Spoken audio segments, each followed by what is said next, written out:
have a little bit of a challenge remembering the words. The words are right there on the screen.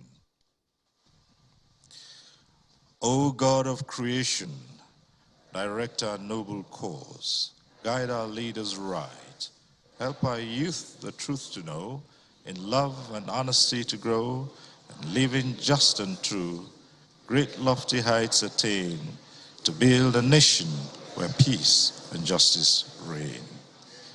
Amen. Thank you very much. You may be seated. And you're welcome to the official declaration of the Governor of Ekiti State, Mr. Kayode Fayemi, Your for Excellency, President.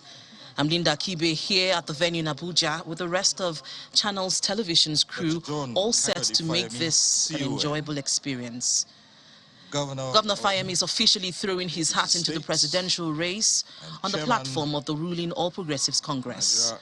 He joins 7 other presidential aspirants from the APC.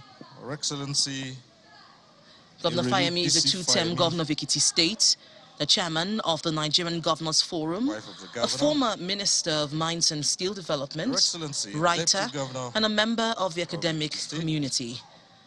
Now, one of the major highlights today will be Governor Fayemi unveiling his agenda and also the formal presentation of this agenda. So let's sit back and enjoy the program. Former Deputy Governor of Ekiti State, Your Excellency, Chief Iyola Oladokun, a former Deputy Governor for your state, Nigeria's Ambassador to the Netherlands, Her Excellency Dr. Eniola Ajayoke, Chairman, Ekiti State Council of Traditional Rulers, Onishon of Ishon, His Royal Majesty Oba Gabriel Adejuwon, all the KBACs here present. Oba Adejuwon leads a very strong delegation of royal fathers from Ekiti. Do understand that there are at least about 10 of them in here. Party chieftains, distinguished ladies and gentlemen. It was in 1999 that Nigeria returned to democratic governance, and that marked the start of another era in the nation's checkered history. Now the citizens are best positioned to assess how much progress has been made in the collective project Nigeria. There are those indeed who say in the year 2022, Nigeria should begin to wind down the term a fledgling democracy. Others think otherwise. But today marks a process in the political development of Nigeria. I need not say much about why we're here.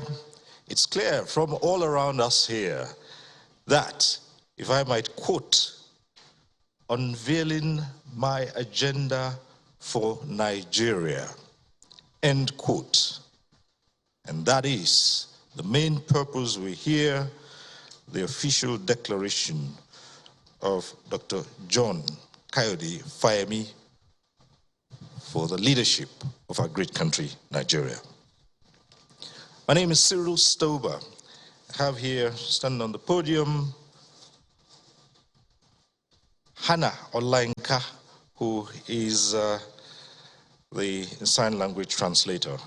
I do welcome you, but there is one who is better positioned to welcome you to this event and to properly put in perspective the reasons why we've gathered here today. And join me as I respectfully invite distinguished Senator Lawal Shuaibu to come forward and welcome you. Thank you very much.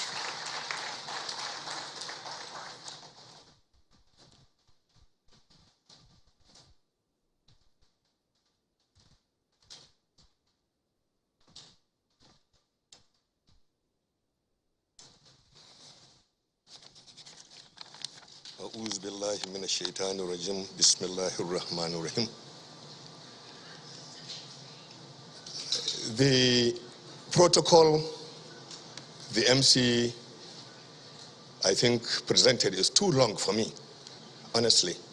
So I want to very politely adopt what he had already presented to you, if it is an acceptable one. Your Excellency,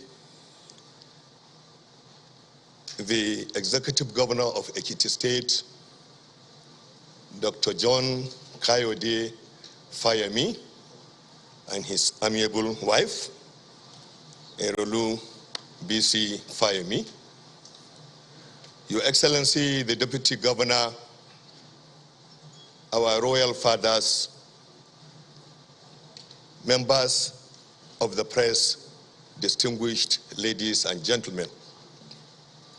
My own is a short one to welcome you, and I want to seize this opportunity to warmly welcome you to this auspicious event.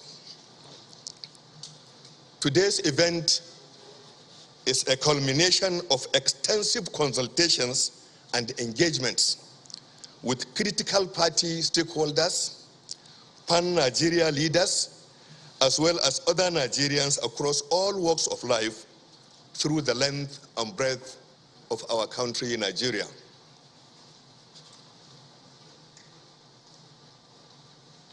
It has been months in the making, but we are finally here this Wednesday morning to listen to His Excellency, Dr. John Kayode Fayemi, share his ideas and vision for our dear country, which hopefully will become memorable in the annals of our nation's history.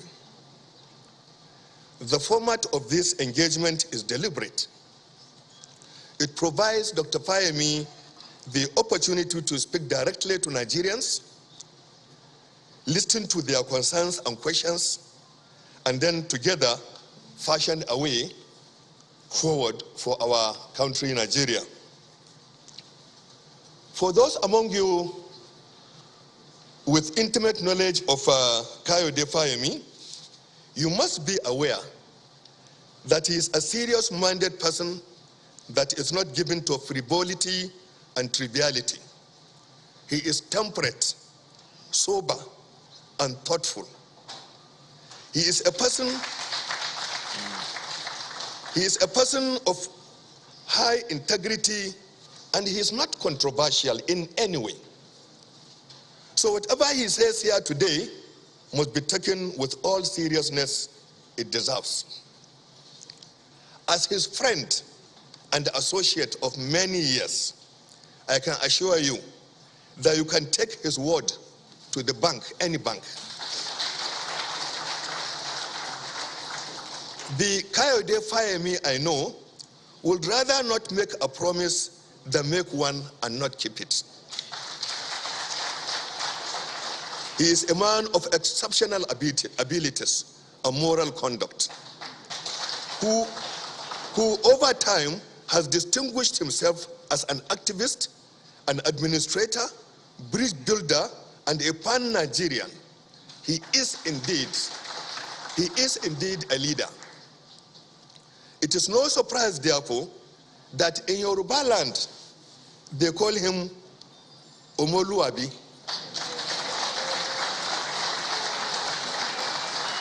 While in Hausa land, we call him Mutumen Kiriki. He is the governor's governor. And he also represents Nigeria's young intelligentsia. I appreciate the rich and diverse attendance here today, which further illustrates the point that the person we have all come to listen to this morning is a man with friends from all the diverse parts of this country. I will solicit your attention as we listen to his agenda for Nigeria. Hopefully, at the end of his presentation, we will all agree that Fayemi is for Nigeria and Nigeria is for Fayemi. Thank you very much. Thank you.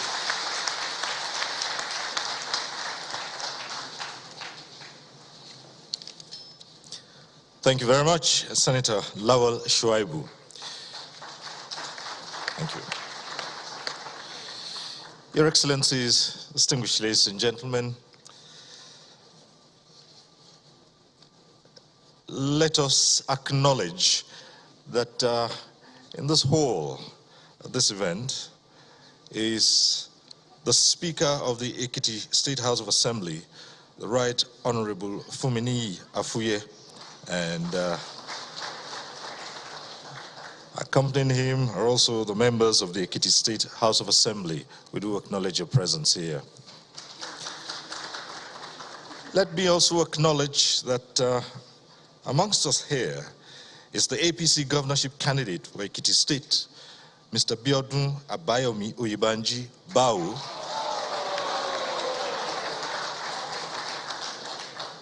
All right. And of course, his running mate, Chief Mrs. Monishade Afuye. Thank you. Your Excellencies, distinguished ladies and gentlemen, now we're getting into the purpose of today's event. I invite you at this point to sit back and watch a short documentary entitled Out of the Shadows.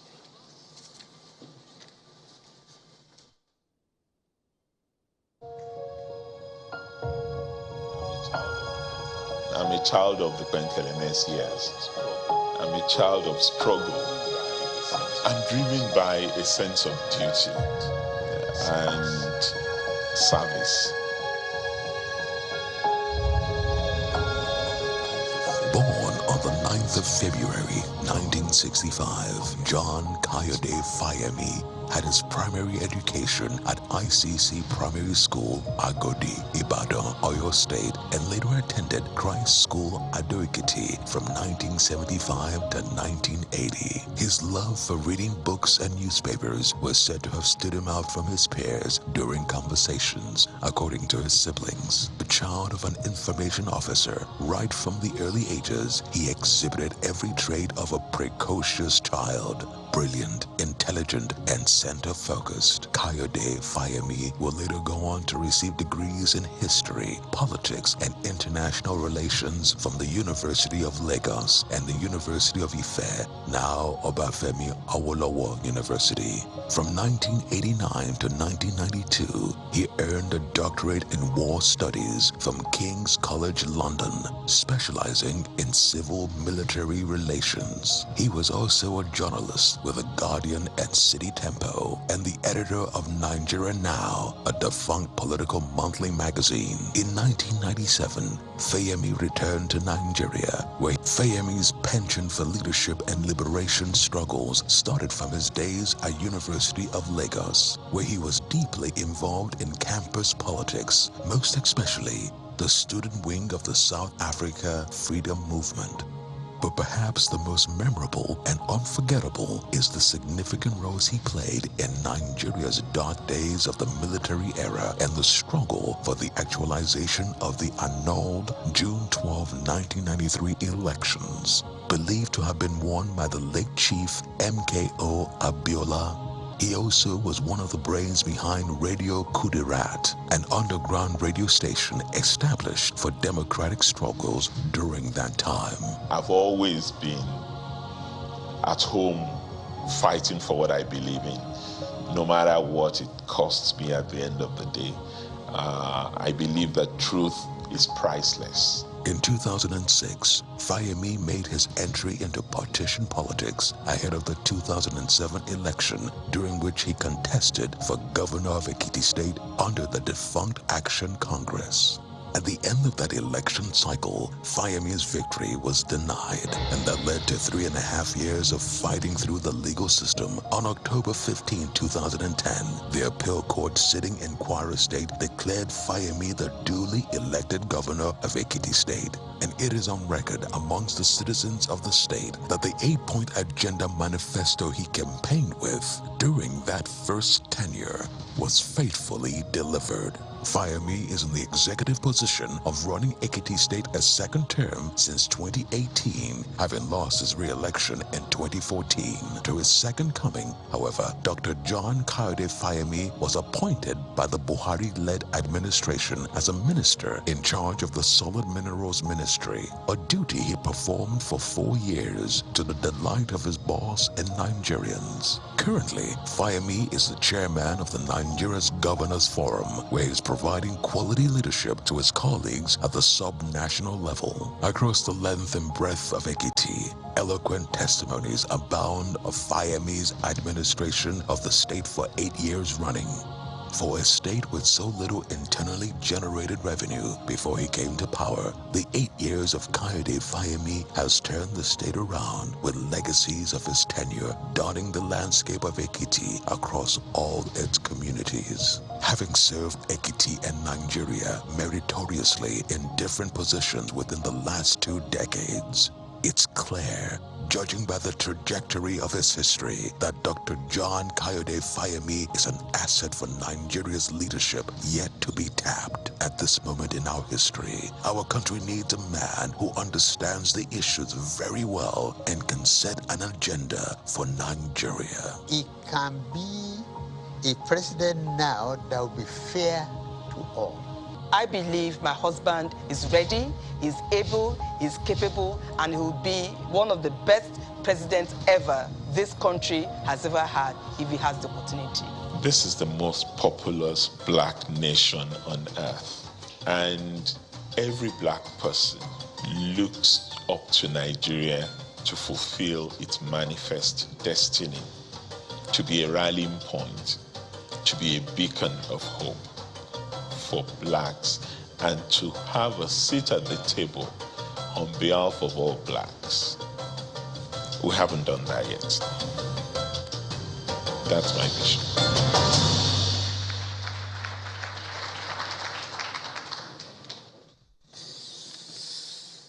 Thank you very much. Your Excellencies, distinguished ladies and gentlemen, let me just take out a few seconds to acknowledge the presence here of Senator Ame Ebute, a former president of the Senate. He's joined us here at this event. And as we welcome him, may I also acknowledge the presence here and warmly welcome distinguished Senator Ibikunle Amosun, the former governor of Ogun State, who's joined us here at this occasion. Ladies and gentlemen, just to bring to your notice that this website, www.fayemifornigeria.com, goes live from today, and you can access that.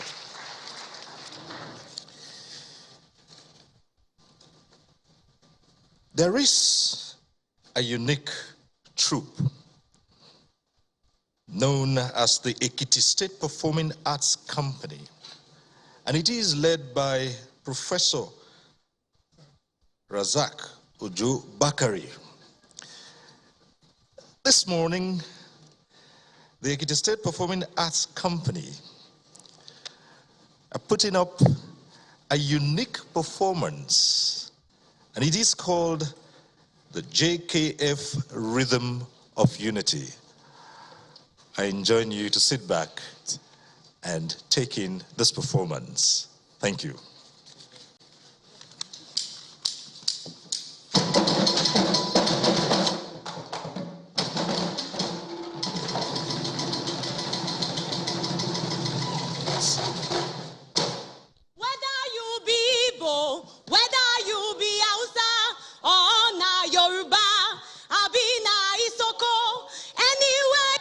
From it no matter at all we need na unity for Nigeria.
Thank you very much.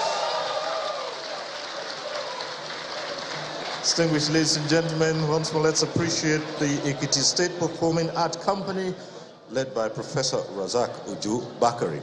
Indeed, the State Performing Arts Company depicting the unity of the country and eulogizing the presidential aspirant, Governor Kayode Fayemi, who will shortly be officially declaring his intention to contest for president and then unveil his agenda for the country. Some time to recognize the presence of a former Deputy Governor of Ekiti State, Professor Modupe Adelabu. Let me also acknowledge that in the hall are state coordinators of the National Prosperity Movement. We welcome you, all Fayemi support groups from across the 36 states.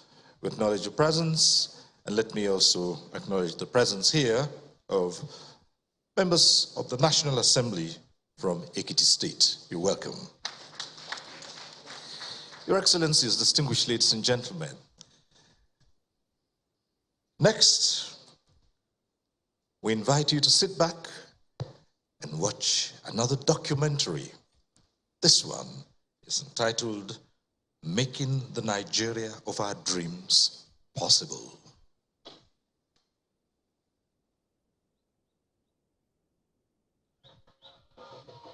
Learning from a tender age the importance of appreciating the world around him, an introverted child carved on the table of his heart a strong desire for excellence, for himself and for humankind, whatever makes him and his environment thrive.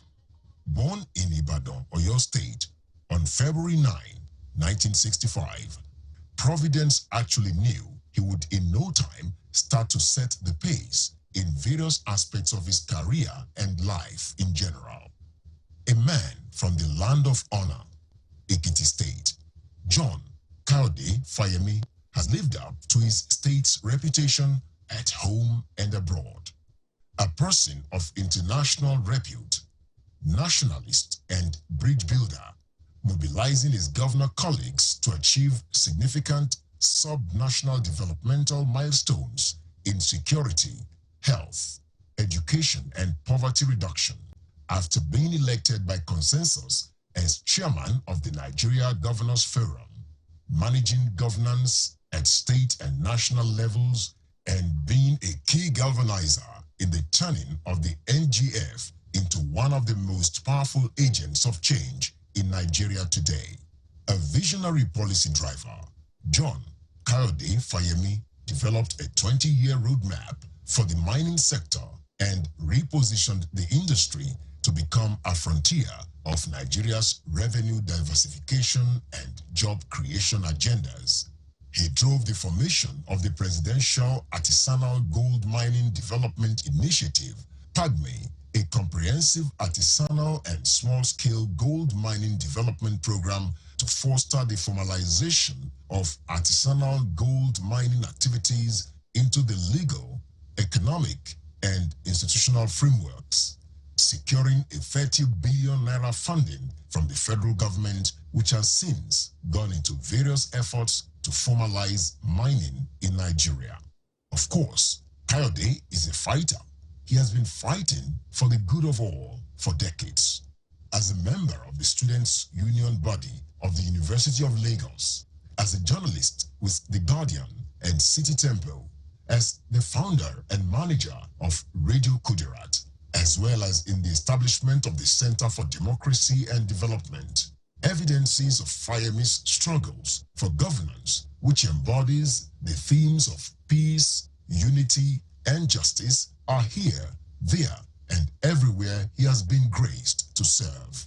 Appointing young technocrats, male and female, to work within his cabinet attests to his unshakable belief in youth, giving them the required resources and support to carry out their jobs effectively also speaks to the kind of man he is.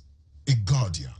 He supports, nurtures, and enables these talents thrive and develop their leadership capabilities.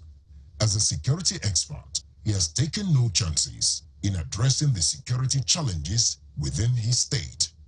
With a doctorate in war studies from King's College, London, specializing in civil-military relations, Dr. Fayemi's administration successfully manages the security of Ekiti citizens by improving synergy among security agencies and increasing investments in new security technologies to combat kidnapping, banditry, terrorism, and other vices.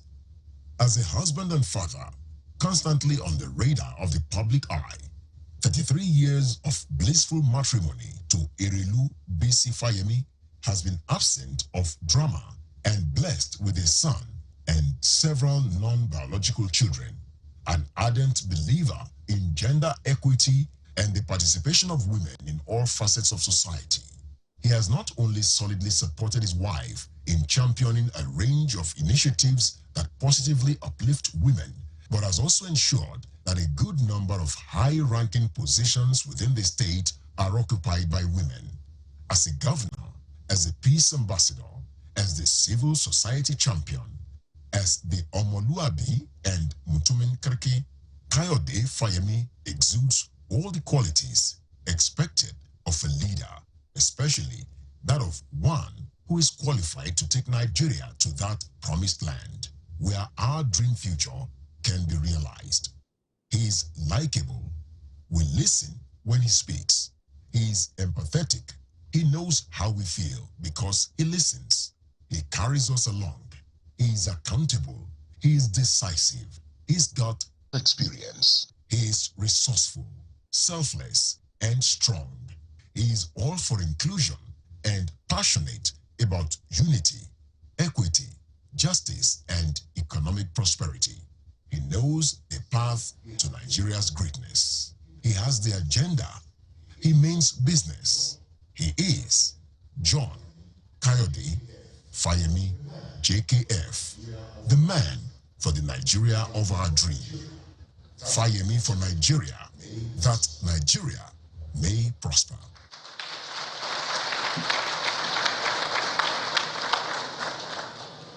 And now, Your Excellencies, distinguished ladies and gentlemen, it is time to hear from the man himself. Please join me as we invite His Excellency Dr. John Kayode Fayemi,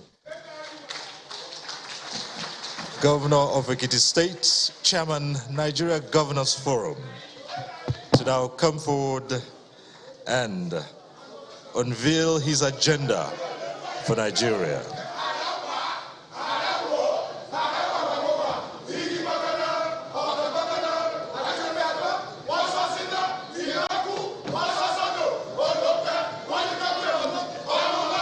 Please be seated. Thank you. Thank you very much.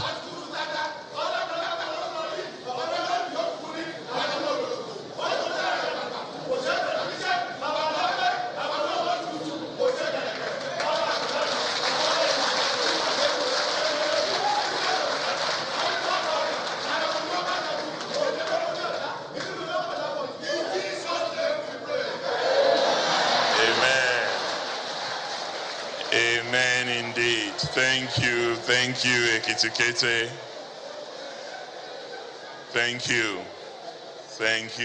Thank you.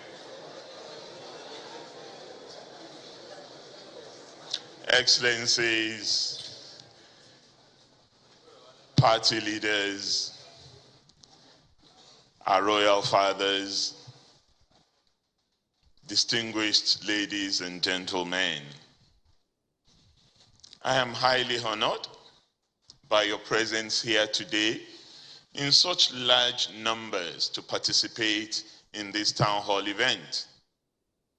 Your presence here reinforces my personal conviction that we are at a crucial moment in our country's history and of the world at large, where we must, as a people, make the choices that will guarantee peace, prosperity, and a secure future for our children.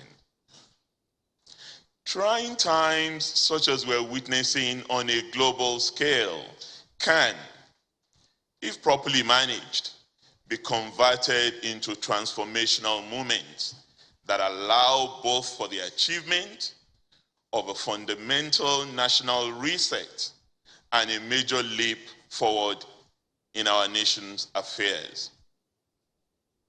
The words that I hear from many Nigerians from various walks of life assure me that as a people, guided by the right leadership coalition, we are determined not to allow tough times to lead us into debilitating pessimism. Neither are we ready to forget the gains of the past 6 decades of our independent statehood. Instead, we share a strong desire to seize the moment and strive for a wholesome recalibration that enables us to build upward and higher in unity and unison. That is the Nigerian spirit that the world has seen displayed intermittently and which combines with an uncommon fortitude that allow us to triumph over adversity, over enemy, and over discontent. It is our reason for hope. It is also partly why, like my fellow travelers, some of whom are here with us in this hall, I am proudly Nigerian and will always remain one. My own journey into public life has taught me that while we must never as a people be complacent about our circumstances, there is also no noble project of national development and advancement that is beyond our grasp when we act as one with a clear vision, courage of conviction, and the requisite commitment. I began my journey into the public sphere as a student leader at the University of Lagos, at a time in our national history when we were all fired by genuine and well-founded hopes of the heights to which we could soar as a leading actor in global African and world affairs. It was the time in my personal journey when the roots of my unshakable faith were birthed, that our future as a nation and our place in the global committee of nations resides in the consolidation of our unity and national cohesion. For it is out of unity and cohesion that we have always found the strength to transcend all barriers, defend our freedom and dignity, scale new heights, and provide leadership for others, especially in Africa. Beyond my early forays into the public sphere as a student leader, my abiding faith in the oneness of our country has been further reinforced by all my subsequent engagements in national affairs as a scholar, civil society voice and institution builder, community and political organizer with an unapologetic pan-Nigerian and pan-African outlook, tireless advocate for human rights and democratic governance, as a 2-term governor, a federal cabinet minister, the founding coordinator of the Progressive Governors Forum, and 2-term chairman of the Nigerian Governors Forum. I have been privileged to witness firsthand the underlying commitment and sense of solidarity which Nigerians from all parts of our country share about the promise of our fatherland. And it has been my singular honor to have been an active part at various times with other committed compatriots from various walks of life, laboring with determination towards rapid and sustained national progress.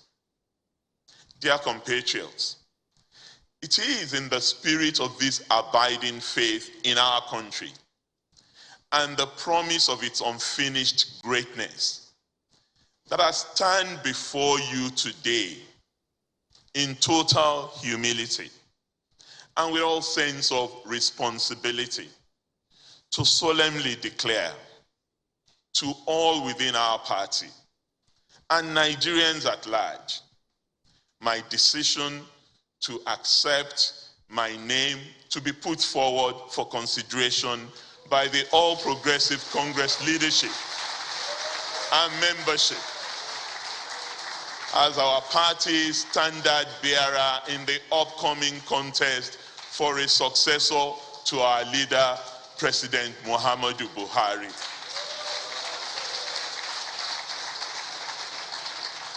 This is not a decision which I have taken lightly. Indeed, to arrive at this point, I carried out a long and deep self-introspection with the help of my wife, Bisi, and other family members, my friends, my political associates and professional colleagues. I have also traversed the length and breadth of our country to consult and explore with our esteemed elder statesmen and women, traditional rulers, a cross-section of party leaders, and rank and file members of our great party, and various non-partisan leaders of thought and opinion. I embarked on these outreach visits neither with any prior assumptions about what they would yield, nor with any sense of personal entitlement.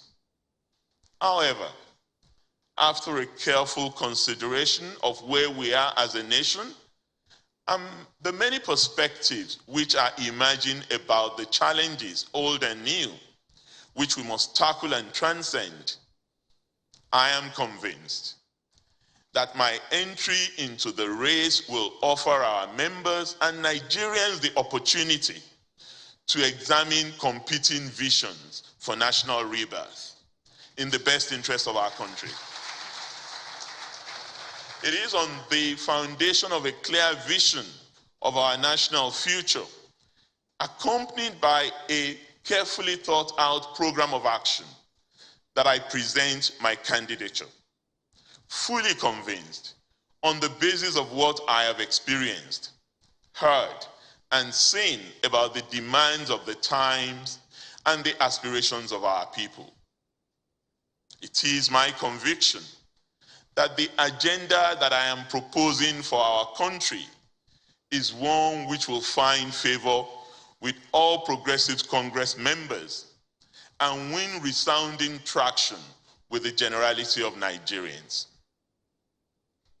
Here then is my motivating testament and confession. I am a patriot, born in this country in the course of the first decade of our country's independence. And I stake a bold claim to say that I am a full-blooded child of Nigeria. I grew up, as did many of my generation, socialized into the ideals of a united and virile nation. In my lifetime, I have witnessed some heartwarming moments of nation and state building that will make any citizen anywhere immeasurably proud. But I've also seen some truly challenging days in our journey of nationhood, which have tested our collective resolve and demanded the exercise of considerable political savvy by our leaders over the years. I have taken as key lessons from the admixture of high and low points we have experienced as a country, that when and where we are charitable to one another and allow our shared humanity, innate spirit of solidarity, hard work, perseverance, and underlying patriotism to prevail, we always succeed in overcoming and thriving through adversity. Fellow Nigerians, that is why on this fourth day in the month of May 2022, before this august assemblage of Nigerians from all walks of life, and those watching from all corners of this beautiful land and beyond, I can boldly and confidently say to our party members and the generality of Nigerians, let us, together, as one people, dig deep into our history and our hearts to revive hope and do the work of faith that will positively re-energize our homes and our lives for the common and the greater good. Despair is easy to spread. Hope can be daunting to sustain, and faith can be severely shaken. But whilst the night may be long, the dawn must come, and it always does.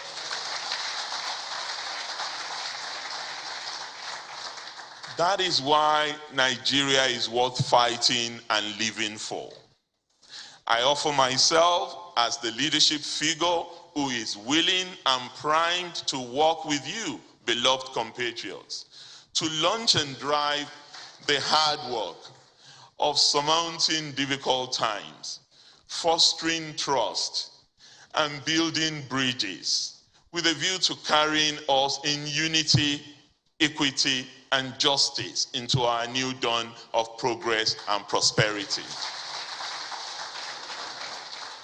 Hope, such as I offer with my candidature, is premised on a shared vision on which we can all agree and for which we collectively strive, of a nation that is more confidently and uncompromisingly at one with itself, serving as home for all of us, regardless of ethnicity, class, age, gender, disability, region, or religion. It is the vision of a nation of multiple diversities in which each and every one of us can recognize ourselves in its fabric and workings as equal stakeholders and co-constructors, complete with all the rights, all the freedoms, and all the duties provided under the Constitution for citizens. The idea and ideal of Nigeria has home to all of us who are its children is one which we can all rally around as a starting point for the unfinished work of national greatness that must be taken to its next phase. To give full effect to this, concrete programs of action will be launched in priority areas that will allow for a revamping of the credibility of the Nigerian state, the promotion and fulfillment of an enhanced social contract, and the rebirth of the national identity.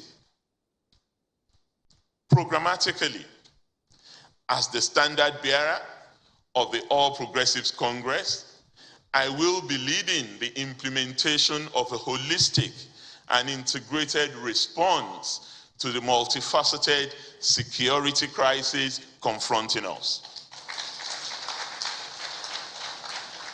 To this end, we can expect the retooling of our armed forces, intelligence agencies, and our border guards will be pursued in tandem with an overhaul of our policing system and the phasing in of bold, universal social policies that will enable us decisively tackle poverty and upgrade human capital and security. In this perspective, the deliberate expansion of employment opportunities, youth entrepreneurship, skills development, and innovation, support to the weak and vulnerable, such as we have done in Ekiti State for the elderly with Owo Arugbo and Onje Arugbo, and women's socio-economic empowerment will be treated as just one dimension of our comprehensive response to the costly security crisis that have destabilized us as a nation, as will the pursuit of broad welfare policies that are embedded into a new state-society bargain and the empowerment of all our citizens. The adoption of broad socioeconomic measures that enhance our capacity to fight insecurity must be done at the same time as investment in reinforcing the deterrent capacity of the state through its armed forces, security agencies, and policing authorities. Authority and legitimacy, coupled with deterrence and rapid response, go hand in hand, just as we must better design and interface economic policies with broad social objectives and goals of political inclusivity towards a well-defined outcome, namely the sustained peace, stability, and progress of our country. But let there be no doubt, for the economy to serve broader social and political purposes that enhance human life and state security, stem poverty, and promote national prosperity, my agenda for Nigeria encompasses attention to questions of productivity, diversification, domestic value addition, investment and incentives for research, development, and innovation, and the expansion of domestic revenue mobilization, amongst others. Considerable work is already ongoing in the upgrading and expansion of our infrastructure, and we have the current APC government to thank for that. But one of my prime objectives will be to accelerate this, both through public investments and partnerships with the private sector, while simultaneously ensuring that we enforce accountability and get much greater value for money.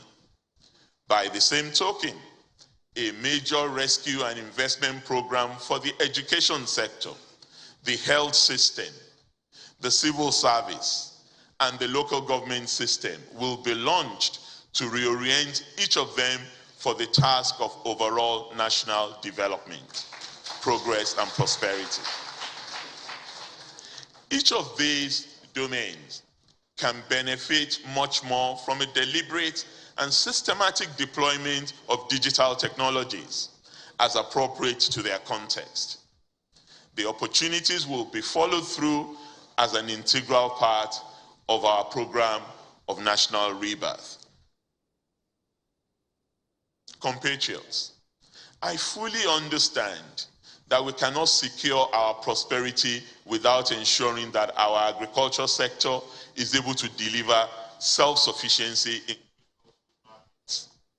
feed our efforts at agro-allied industrialization, and thus meaningfully enable the transformation of the unemployed into gainful employment, reinvigorate our rural areas, foster the coordinated expansion of commodity exchanges, and boost the flow of foreign exchange into the economy. We will prioritize the sector for the multiple benefits it can bring to the agenda of national prosperity and transformation that we'll be pursuing with unrelenting vigor. As part of this commitment, issues of streamlined and transparent access to agricultural finance and the expanded adoption of agricultural technology by farming populations will rank high in the priority areas for our focus. No vision of national prosperity, however impeccable, or program of national transformation, however comprehensive, can deliver the outcomes desired without attention to the planning system of government writ large.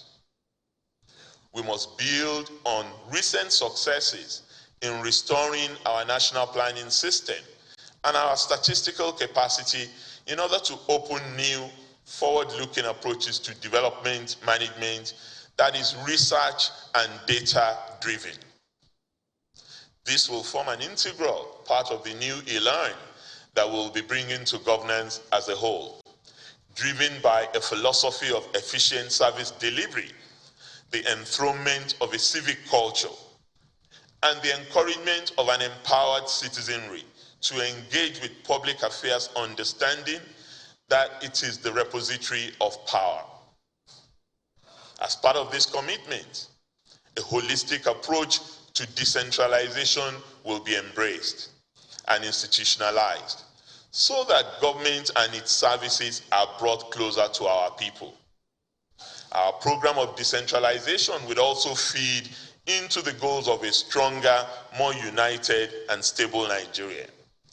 Outcomes which are not only good for our domestic prospects, but which will also benefit West Africa, the rest of the African continent, and a troubled international multilateral system.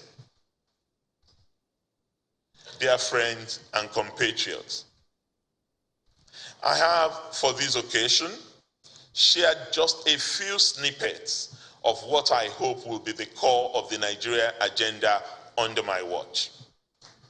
I embark on this journey with a determination to play my part to the end.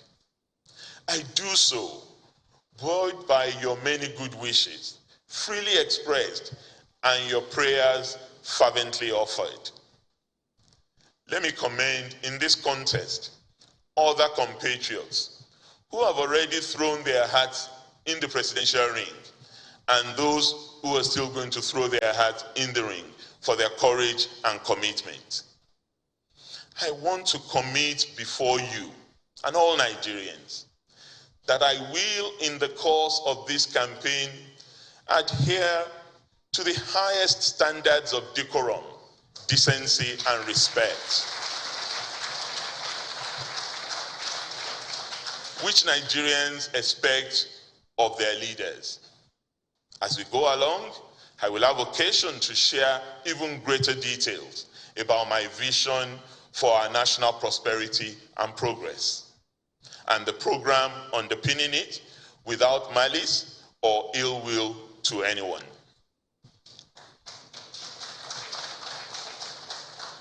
Finally, I wish to pay tribute to His Excellency President Muhammadu Buhari for his fatherly counsel all through the period that I have been privileged to work with him.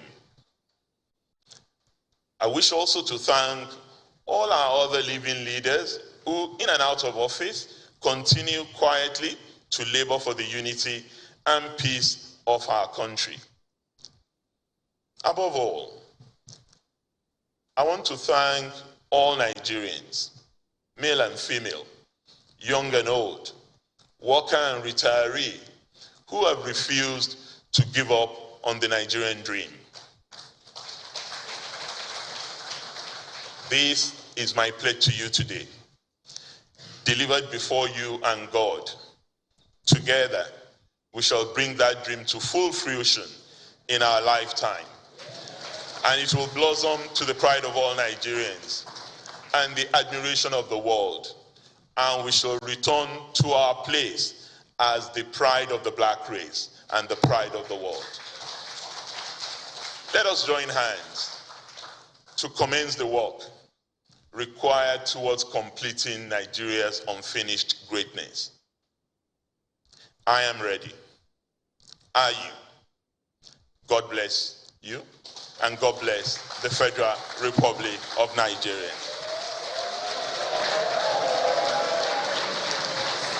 Thank you very much. Thank you so much.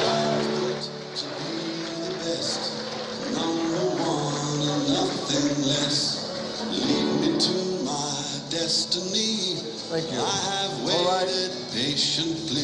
We've heard from the man himself, Governor Kayode Fayemi, as he officially declares his intention to run for president. He says this decision is not taken lightly, and he carried out a long and deep self-introspection with the help of his wife, family and friends, and consulted with leaders of thoughts and political leaders. With some selected dignitaries. Not to worry for the rest of you, there'll also be a group photograph and other photo sessions later on. But let me invite the following dignitaries to please come forward and come on stage for this brief photo session. Your Excellency, Irelu Bisi Fayemi, please. Wife of the Governor, please. Thank you. Let me also invite the Deputy Governor, His Excellency Otumba Ebeyemi, please come forward here. Thank you very much.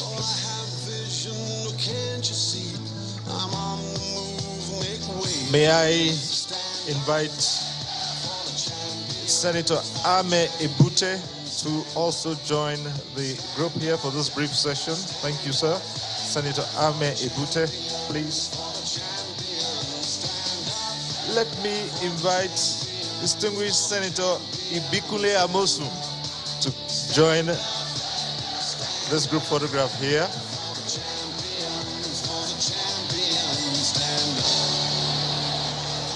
Thank you. May I also invite to join us here Senator Lawal Shuaibu. Senator Lawal Shuaibu, you come, please. Thank you. Let me also call on Honorable Bawa Buhari. Honorable Bawa Buhari, please join us here. May I, at this point, also invite Jerry Nwohu. Jerry Nwohu, please join us here. Thank you. May I call on Chris Wigwe. Chris Wigwe here, join us. And Professor Adelabu. Thank you very much, Excellency. Professor Adelabu. Thank you, distinguished ladies and gentlemen. This photo session is a brief one. There'll be a more comprehensive photo shoot later at the end of this program, but that is still some time to come. Immediately after this photo session, there'll be an interactive session where members of the Fourth Estate of the Realm will have a chance to ask Dr. Fayemi to speak more on his agenda for Nigeria. Thank you very much.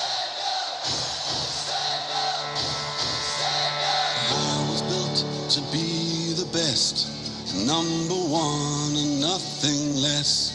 Lead me to my destiny. I have waited patiently. I have vision, oh I believe. I know I can count on me. So stand up for the champions, for the champions. Stand up, stand up. Thank you very much, Your Excellencies. And now, a second group will have a photo shoot with Dr. Fayemi.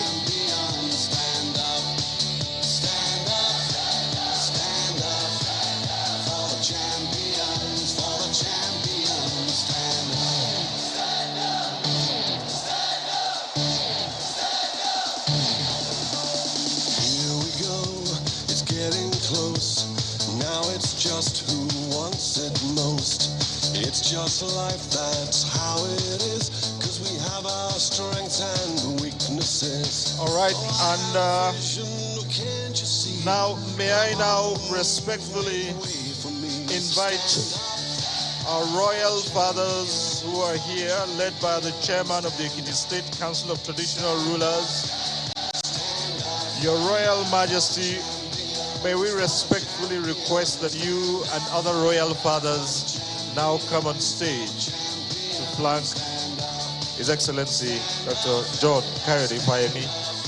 Thank you very much. Please make way for the royal fathers.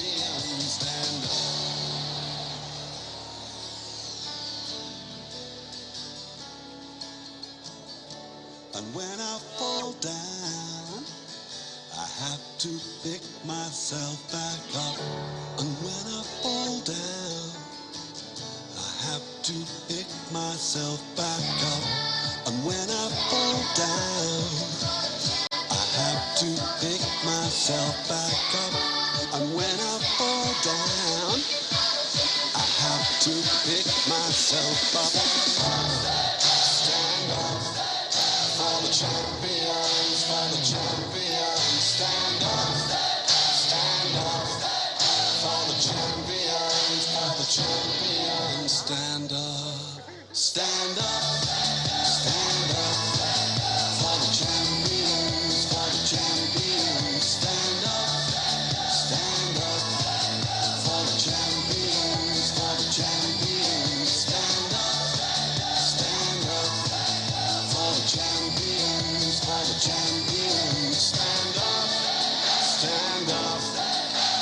champions, for the champions stand up. Thank you very much. I'm sure the photographers are through with this photo shoot.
where Governor Fayemi will be fielding questions from journalists and members of civil society organizations. Your Excellencies, distinguished ladies and gentlemen, thank you very much for being with us. As I said earlier on, this is the other part of this declaration that will involve an interaction with Dr. Fayemi, who's right here. And for this session, members of the fourth estate of the realm, as we do say, journalists, civil society groups, and other interested Nigerians will have the opportunity to seek more on this agenda that Dr. Fayemi has presented at today's declaration. Maybe it would help a little bit if I stood up and, yes, this gives me a better view of the whole. I'd just like to quickly take out some time to acquaint you with the procedure here. For those who will be asking questions, there are microphones at strategic points within the hall. You'll be expected to move to the one closest to you. And for those who will be asking the questions, we'd like to encourage you to be very brief, to go straight to the point. Please do not bother about what has come to be known in our country as protocol. Skip all of that. Keep the questions straight to the point. Strike and avoid those double open-ended questions that might need listen to over and over again. So keep the questions brief, straight to the point. That means we can get in more people who would raise the issues, and Dr. Fayemi would be willing to address whatever matters you might raise here. I do believe that we're set to get on that session, Your Excellency. And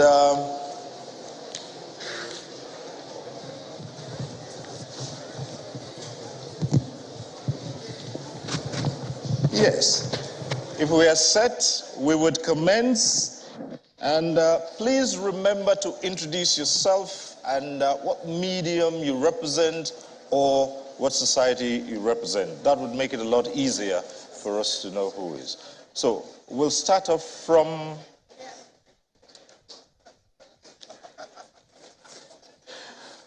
I must say, well, we are gender sensitive. And so we'll start off with the very first question. Please,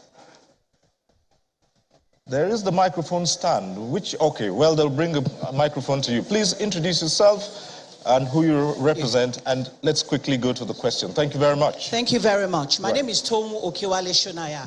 I represent Women Radio.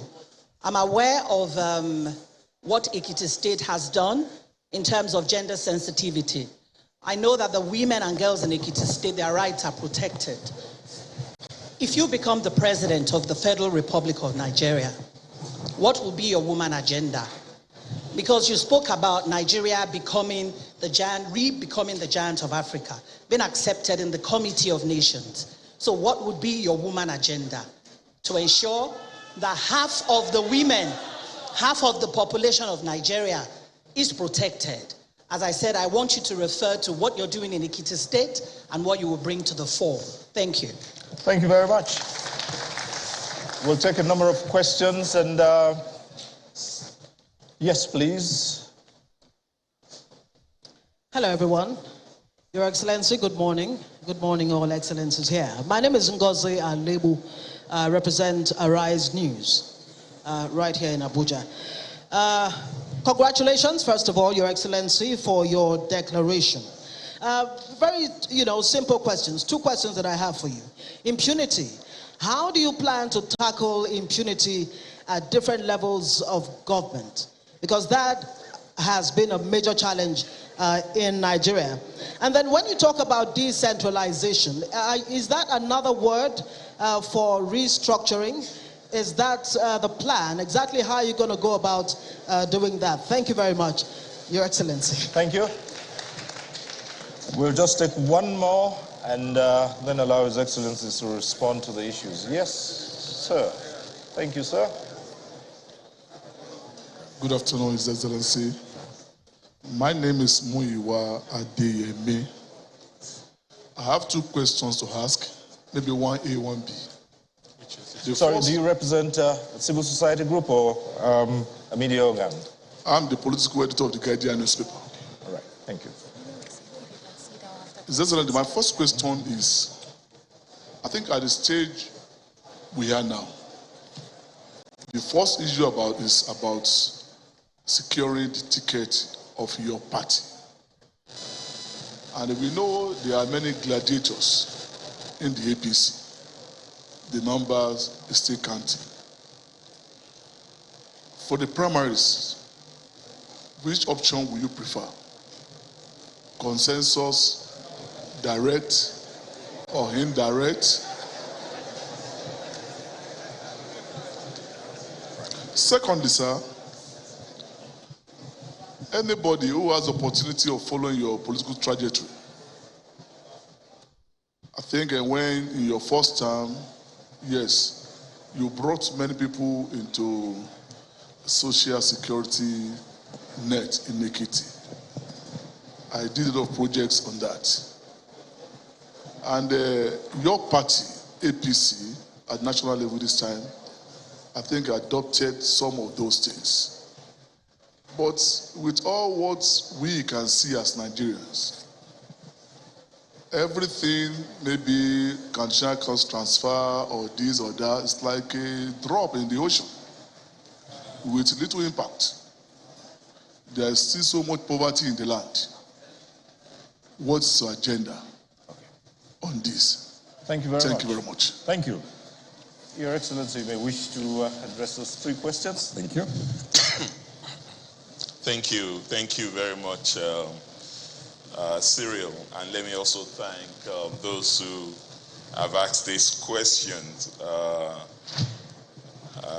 Mrs. Tom Okewale, Women Radio, Ngozi Alaibu, and Muiwa Ademi. What will be my agenda for women? Well, I think the best way to judge my agenda for women is to really look at what I have done in my 8 years almost 8 years as governor, and in my capacity as chairman of the Nigerian Governors Forum, coordinating the activities of my brother governors in the 36 states. Well, in Ekiti State, women have attained the pride of place. And we've done that through a range of measures. Law, policies, and programs.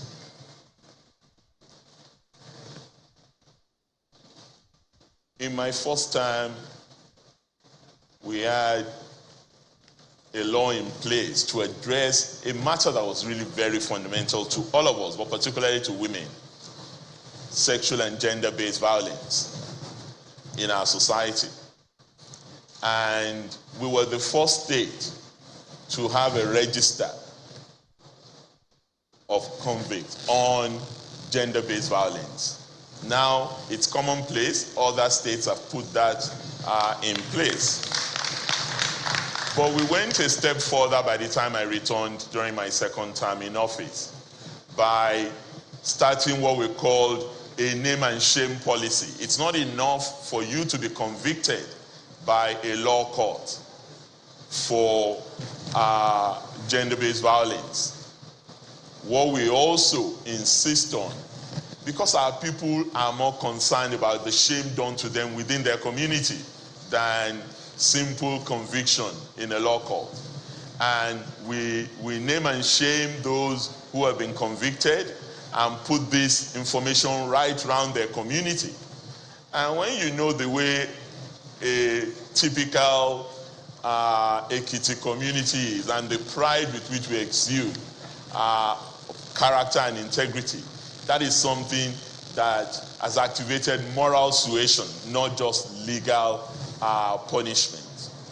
But beyond that, we have also taken steps against female genital mutilation, for example, by prohibiting it, expanding the law on violence against Persons Prohibition Act. But we've done this in Ekiti State. But in addition, in my capacity as the chairman of the Nigerian Governors Forum, we declared in 2020, on June 10, 2020, we declared an emergency against sexual and gender-based violence in all the 36 states of the country.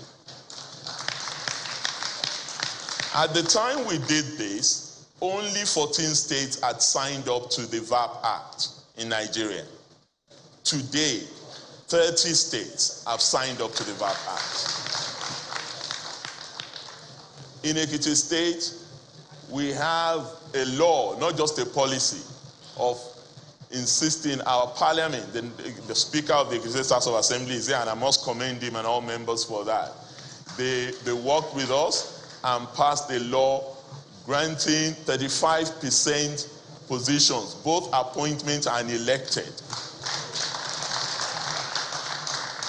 And that's a tough call in politics. It's still not where we want to be. It's still not parity with the population of women in the entire space, but it's a significant step. If you consider the difficulty our national parliament has had in putting the same law in place, you would understand how much distance we have traveled in Ekiti. We have not just put laws in place against sexual and gender-based violence, We've also put provisions in place in our healthcare system. We have a sexual assault referral center with all range of psychological, psychosocial, and medical support for victims of sexual assault and gender-based violence. But we also have a range of empowerment schemes, particularly for our women, because it's not enough to have laws in place. Gender violence, discrimination against women is often about power relations. Who has power? Who wants to control?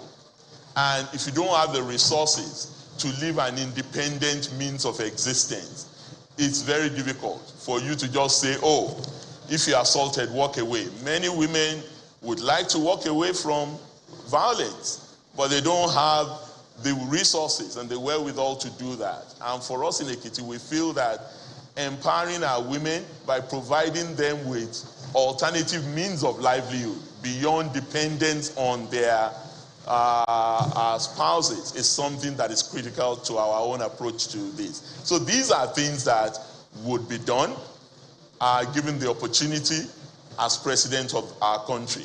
And a lot of those things that we've done has now been escalated by virtue of the fact that I hold the position as chair of our governors. And many of our states are putting up a lot in that regard. Finally, you cannot talk about empowerment and about protection of women without education of our girl child. So for us in Ekiti, we are very passionate about that. We have not only free, but compulsory education for all the girls child right up to senior secondary school 3 in our state. And we also have other means of supporting our women. You may be aware we have a female head of service. In my first term, I had 2 female deputy governors. This time around, because we're also sensitive about the elderly won the argument, and I got a deputy governor who is a representative of the elderly in Ekiti State. But from what is happening, I see that the women folk have won the argument again. My successor in office, by God's grace, is going to have a female deputy governor. So we're on our way to having the first governor of Nigeria who is female in Ekiti State.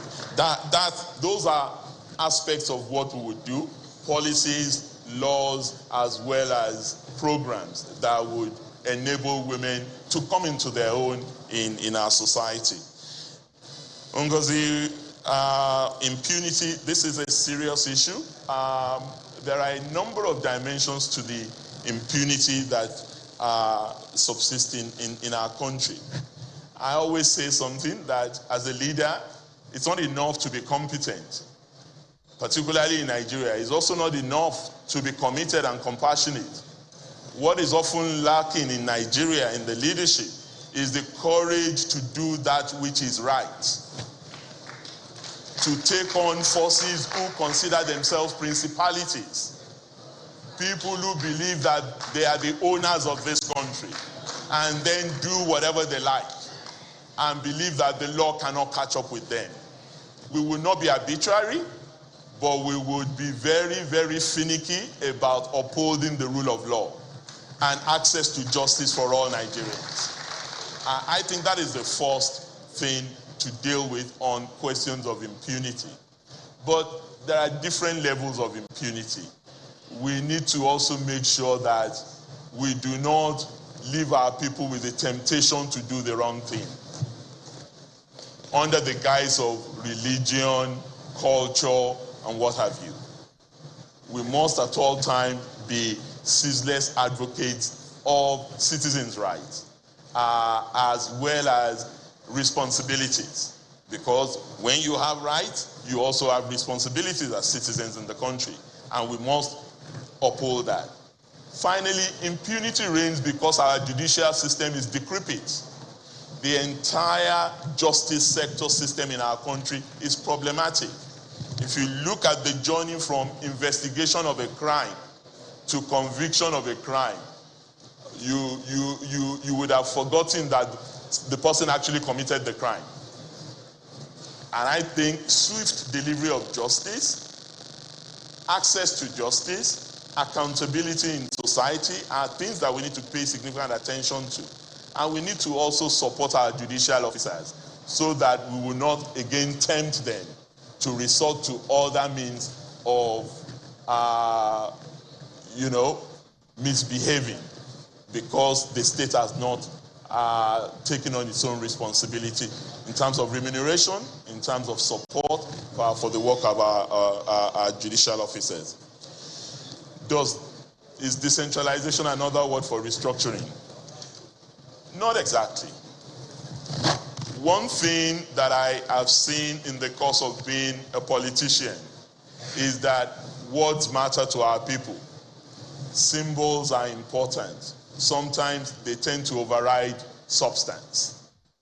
And restructuring means different things to different people in Nigeria. Decentralization that I talked about is an administrative mechanism that ensures that we have an inclusive society. And as I said in my speech, government moves nearer to the citizens. That is simply what decentralization is. It gives for greater accountability, it gives for greater access to the citizens, it promotes inclusiveness and ownership by all and sundry, and it does not create a them and us. 90% of Nigerians, they don't know where Abuja is. They've never been. They hear about it. That some people are in Abuja who take decisions on their behalf. Is that democracy? We have to ask ourselves that question.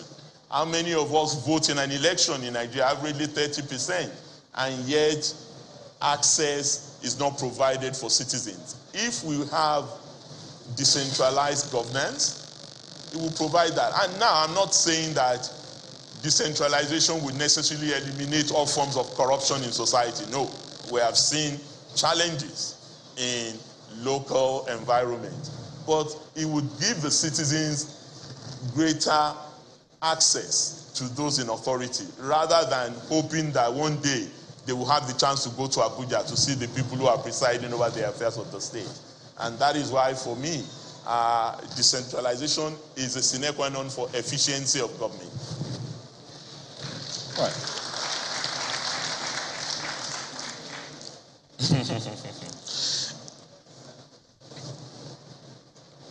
Mr. Diemi, which one am I for?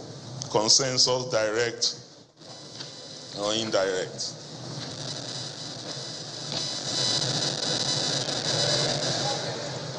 I'm adjusting myself. Well, let me start with the constitution of our party. The constitution of the All Progressives Congress says that mode of primary can either be direct, indirect, or consensus. Now we have an electoral act that says for us to have consensus, all players must sign up to it. For me, really, yes, we have a lot of people who have expressed an interest. And I think we must commend the party for being so popular to attract this caliber of Nigerians offering their services to the country. I think for me, Nigerians, we also must feel the pulse of our people, the citizens of Nigeria. I believe from all my travels around the country over the last 1 month, I believe both inside our party and even outside the party, the sentiment would appear to be for anything but consensus. But that is because people want to have a say. And don't forget, we have a president who has been an advocate for bottom-up political practice. President Buhari is known for his passion for every member of the party having a say in the decision that affects all of them. So in that sense, I have no problem staking a claim to a primary process, whether it's indirect or direct, I don't have a problem with that. And my preference would be for either of that. Because it will give us an opportunity to engage Nigerians, to share further details of the snippets I have just articulated in my agenda for Nigeria, and to give party members the opportunity to decide on the basis of the program that we have offered. And I'm reasonably confident that I'll carry the day in that context. Thank you very much, Your Excellency. Distinguished ladies and gentlemen, perhaps to make this a lot easier and smoother and faster as well, we would adopt this next method. This is being transmitted live, and as you all know, television time is very expensive, and we must keep within the allotted time. So let me go straight and ask Benga Aruleba, who's in here from the AIT, to please step up and ask his question. And yes, and we would appreciate if you kept the question straight to the point and very brief. Thank you. Okay. Oh, okay. Sorry. Okay. I have your mic.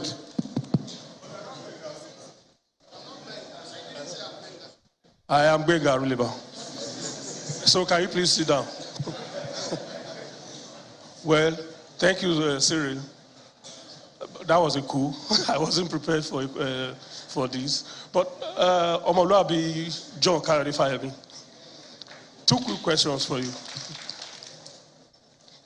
You spoke about your plan to evolve what you call integrated response to our security challenge. I'm sure you know that if the APC government is to be rated, the APC government will rate very low on security issues. Now, this is your integrated approach. Will it recognize the roles of the subnational governments in tackling the monumental problem of security that we are facing? For instance, let me just be pointed. Will you give state police a push? That's number 1. 2, sorry, please. Where did I do that?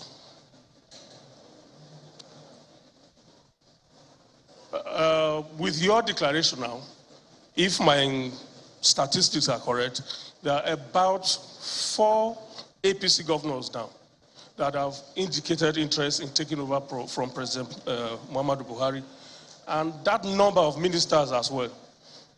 Does this say something about something fundamentally not right within the APC? Is it that the top echelon of the party have realized that for almost 7 years, you have not particularly delivered on some promises, and there's this eagerness on the part of some of you young talks, I'll call you, that eagerness to correct the mistakes of the past 7 years? Thank you, Gwenga. Perhaps His Excellency would do to address that within 5 minutes, if that's possible. Okay, sir. Thank you, Benga. Clearly, when I talk about integrated framework that would enable us to tackle the challenges of security, I'm talking about a much more coordinated strategy that would enable us to reduce interagency rivalry, that would enable us to redefine our force posture, and then also respond appropriately in terms of equipment to use and in terms of the intelligence we gathered. And in doing that, it is multi-level. It's not just federal, it's not just state, it's not just local. It would have to involve all elements of that. If that is what you are calling state police, I don't call it state police, I call it multi-level policing that would accommodate the range of needs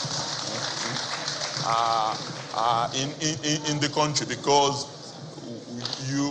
even our traditional rulers, they play a very central role, particularly in intelligence gathering. There's hardly any community you can get into in Nigeria if the traditional intelligence facility is still effective, that they will not know when a non-resident has entered their community and what that non-resident is doing in the community. So you cannot just use a federal arrangement to get that. You need to embed whatever you're doing within that local context so that you can have a feedback mechanism from the traditional system into the state system and into the federal system. But that's not just what I'm saying. When I talk about integrated security system, I am saying that, yes, we need to tackle the immediate challenge by organizing our security system in such a manner that they can combat banditry, kidnapping, insurgency in one fell swoop. But beyond that, I don't know of any terrorist, insurgent problem anywhere in the world that was solved only by force of arms. So when I talk about integrated nature, I'm also talking about the comprehensive social response to this, because we all agree that there are sociological underpinnings to crime in our society. It's not just that people wake up and like to get into criminal activities and brigandage. Some get into it out of desperation. Some get into it out of ignorance. So we need to tackle the forces of ignorance, the forces of hunger, the forces of inequality in our society responsible for these broader challenges, as important as it is to tackle it militarily and via effective policing. That would have to go side by side, a comprehensive, if you like, Marshall Reconstruction Program. Let me be practical. The Northeast, interestingly, has witnessed a significant reduction in insurgency. All commendation to the current administration. But we have also witnessed, almost simultaneously, an upsurge in the Northwest of criminal activities. And there seems to be an inextricable link between those responsible for Boko Haram and ISWA and those that are involved in banditry. So we need to have a clearer understanding of the security complex and then look at how they're fighting. Take the Northwest. Huge savannas with communities much farther apart in plain lands. That tells you that you need forces that are more mobile, maybe with gunships mounted, because the insurgents themselves, the bandits, that is why they come in droves on motorcycles, because they cannot walk all those distances. And if you're going to respond to them, you need to respond to them not with tanks, but with more mobile vehicles that would enable you to take them on in broad daylight, because it's plain lands most of the time. You also need better intelligence, but you most importantly need technology, drone technology, satellite technology that would give you all the necessary information in order to tackle these people. Oh, thank you so much. So that's, he also asked about APC governors. I think you should commend APC governors, Mr. Rileba. If you have 4 APC governors that are running, I hope maybe more would even still come. We don't know. But I don't even know the 4 that you are referring to. But the important point to make is that we are genuinely concerned about building on the gains of this administration and addressing the gaps that we have seen. That, for me, must be the way to address it. Thank you very much, Your Excellency. Unfortunately, because we had pressed for time, we might not be able to take as many questions as we would want to. So we have sorry, space. I think you have. Well, I have your microphone. Well, thank you so much, but the man who had your mic. Yes, but I can also answer your questions outside of this.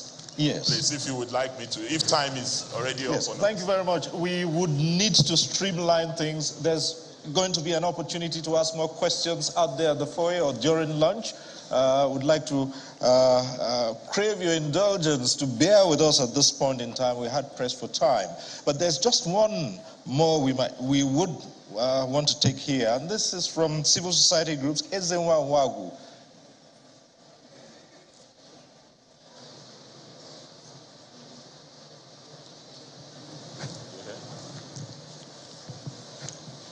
Right. I see some movement. Is it within the room here? Okay.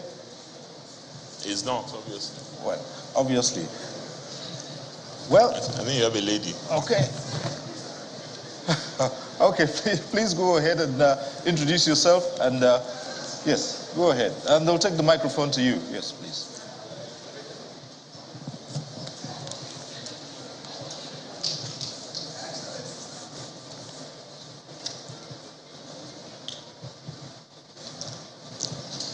Governor Fayemi, you are welcome to FCT. I will not say if you become the president, but I will say in the mighty name of God.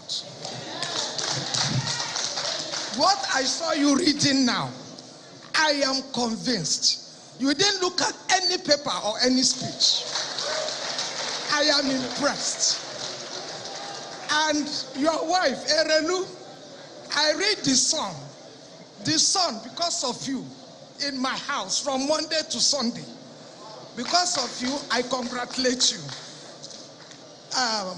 Dr. Fayemi, please, our train was attacked around Kaduna, and you went to war school.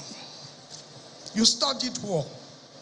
What advice have you given to our president to help us rescue those people in their hands? We are all here getting ready for 2023, and a lot of our children, they are in the forest with Boko Haram, terrorists, whatever they call them. Then number two, I don't have light 2 months now in my house, and I live in the heart of FCT, Apo Resettlement Center, opposite ShopRite. I will see Indians with light. I that went to Nigerian independence 1960, I will not see light in my area. What will you do about that? Then, wait. Thank you very much. Please. Well, thank you. Thank you so much. Thank you very much. Excuse me, number 3, sir. I'm sorry, three, sir. We'll take just 2 questions. Thank you. No, please, number 3, sir. Thank Employment. I have a son that left ABU Zaria 9 years now. He has no job. And you people have refused to retire a lot of permanent secretaries that reduce their age. Thank you. Thank you very much.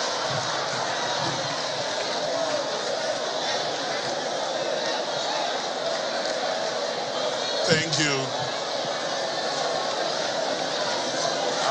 Honestly,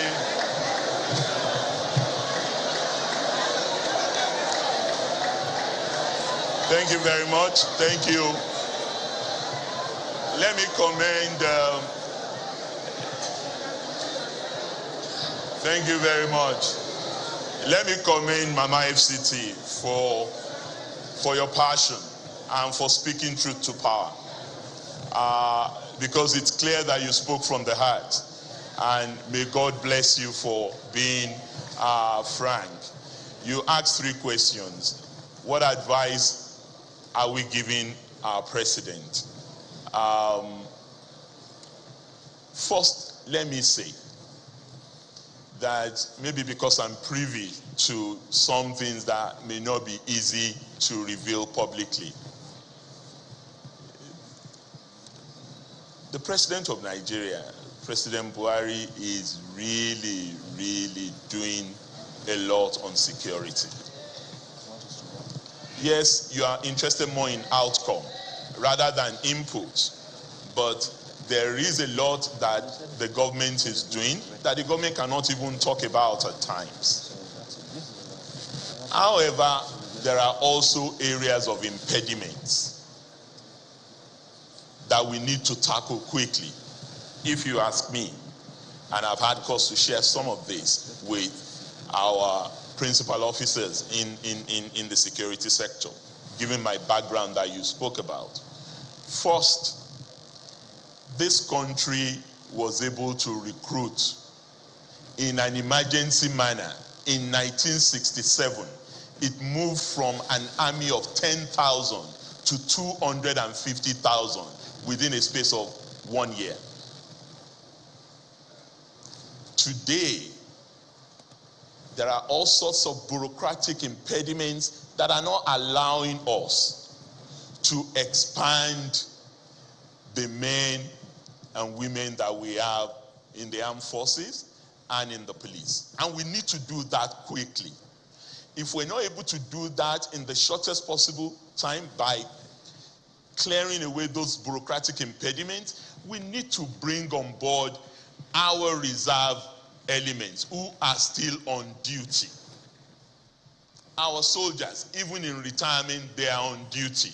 Major generals, colonels, brigadiers, they are all over the place. Many of them would love to serve and help tackle this problem in the shortest possible, because it's a problem of men. We don't have enough people in uniform. And even the ones we have, they are undertaking police duties. There is no single state in this country today where you don't have military officers and soldiers patrolling on internal security issues. That's not the job of a soldier. Yes, sometimes you may need soldiers to act in aid to civil authority, but those are exceptional circumstances. We need to populate our police. Egypt is not even half of our population. We're 200 million people. Egypt has 1 million policemen. In Nigeria, we have, well, we always tell ourselves we have 350,000 policemen. 150,000 amongst them are doing VIP duties. So not only do we have to expand and turn maybe our schools during vacation, because part of the problems they have is training facilities. We may have to turn our schools during vacation to training camps for those that we want to bring into these forces, and do accelerated training for them so that we have more men in force. 2 is equipment. As I was talking about operating in a savannah environment, a new order of battle, a new force posture has to be developed by our military, because we are not fighting conventional war. What we're dealing with now is unconventional. More often than not, you don't even see the people that you are fighting. So you need to devise counter-insurgency, counter-terrorism measures that would go beyond infantry and other mainstream approaches to warfare. Because we are at war. What happened in Kaduna on the train is an indication that we need to take immediate measures. Around the suburb of Abuja, I hear some of these things are also beginning to happen, and we need to really watch it. And I believe the president, you know, is not a man of many words. He's taking so many steps that some of us may know and not be able to speak to, and is also preventing many dangers that they can also not come out and say, yesterday we foiled this particular attempt to destroy this particular community or city. It's ongoing, and it's a continuous work in progress. We must really have faith, but we must take adequate steps on intelligence, on having better recruitment and on equipment in order to address the issue that you've spoken about. Electricity, for me, I think the solution is it's time to do away with a national grid. We now need to begin to look seriously in the direction of zonal or regional grids, or even micro and mini grids outside of the mainstream official national energy grid. It's the only way to solve this problem and focus our energy on renewable energy as well. If we don't do that, it's band-aid or bullet wounds. This national grid is completely broken, and fixing it every day it crashes is a problem that we cannot easily tackle. On employment, I did speak to that, but for me, it is not the job of government to start focusing on employment, but it is our job to provide the enabling environment for private sector to thrive, for the agricultural sector to thrive, for the infrastructure sector that we have to create jobs. And there are so many jobs tied to these various critical segments of our economy. That is what we need to do, in addition to addressing questions of skills, because we talk about employment. Majority of our young people don't have the requisite skills to do the job that is necessary to do. We need innovation, we need creativity, we need technology, we need skills, in addition to providing the enabling environment to allow this to happen. Thank you very much. Thank you very much, Your Excellency. Well, distinguished ladies and gentlemen, as I said earlier on, we are hard pressed for time, and so we have to move on quickly to the next part of this declaration, and this will involve endorsements by a few of the dignitaries who are here, goodwill messages. But I must first set the parameters to say this will be done within the space of just 1 minute, and this is because of the constraints, time constraints that we do have. But first of all, let me seek the royal indulgence of His Royal Majesty Oba Gabriel Adejumo. Being a respecter of tradition, I do know that in most climes it is unheard of to ask or give directions to a royal father. So if my smattering knowledge of the Yoruba language doesn't fail me at this point, what I'm about to say is Owuwolenumi. So may I appeal to Your Royal Majesty to keep the endorsement very short, within 1 minute. Thank you, Your Royal Majesty.